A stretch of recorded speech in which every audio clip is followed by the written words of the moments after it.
Blazing Chrome was released on the PC, PS4, Xbox One, and the Nintendo Switch on July 11, 2019.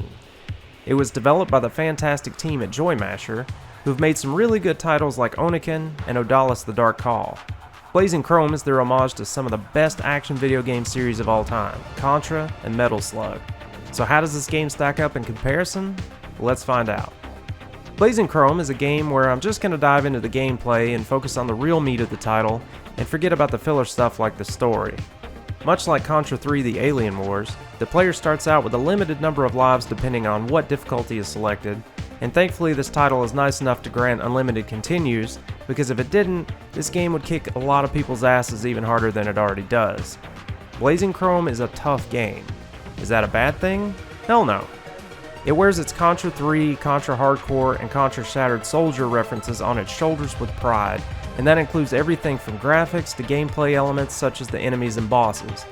The level design is top-notch, with levels ranging from post-apocalyptic cityscapes that are falling to pieces, a train, snowy trap-laden flatlands, and others.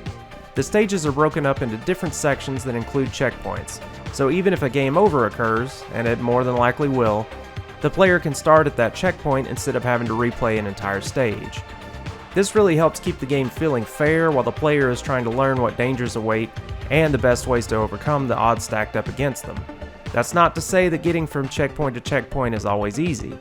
As the game progresses, the difficulty steadily ramps up and reaches a really good peak of challenge by the end. Contra and Metal Slug veterans will feel very much at home with this. If you don't care much for difficult games, then you might not have as much fun of a time. I didn't try the easy difficulty, so I can't comment on how much easier it makes the stages, but it does give the player more lives. The only section in the game I didn't really care for was a Space Harrier type part where you're flying through a 3D looking area, dodging environmental hazards as well as enemy bullets. This part went on a little bit too long because if you have a game over, you have to start the whole thing again, and I found part of this to be tedious, but not terrible. As far as control, it takes everything that Contra did right with some of its later 2D titles and adds them here wonderfully. The player can jump, duck, shoot, melee close enemies, switch weapons, roll, and even use a button to hold the character in place so they can shoot while standing still. It all feels damn near perfect. The only complaint I really had here is when I wanted to drop down to a lower platform, I would accidentally roll instead and roll right into an enemy. I have read, however, that the developer is looking into adding a secondary control scheme to fix this, which would be awesome. There are pickups that can be found throughout the stages, and they come in the form of either robots that can aid the player, weapons, or extra lives. A lot of the extra lives are found in some tricky places to reach though, which makes for an awful tease sometimes.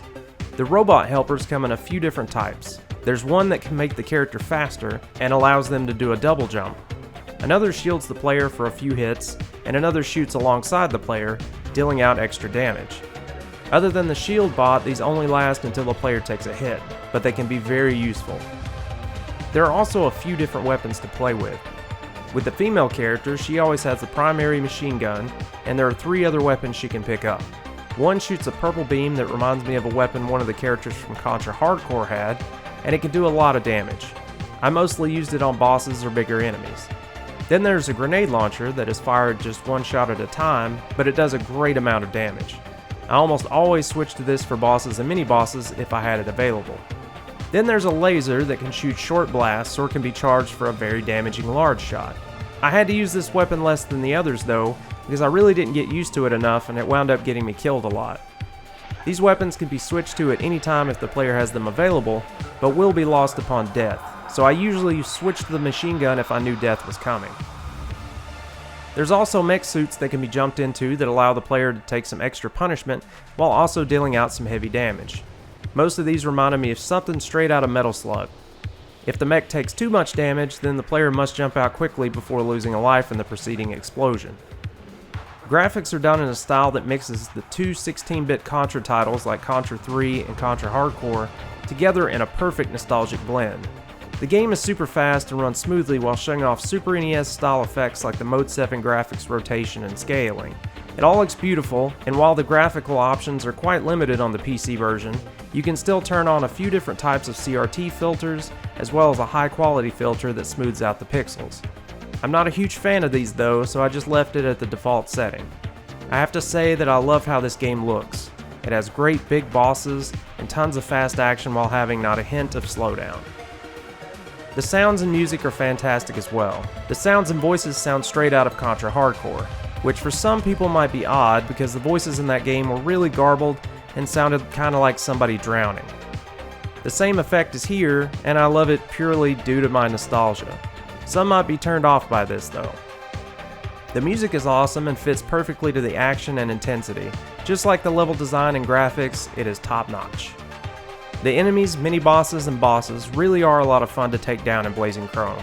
Some of them have lots of surprises up their sleeves, and this caused me to be kinda frantic during some of the battles.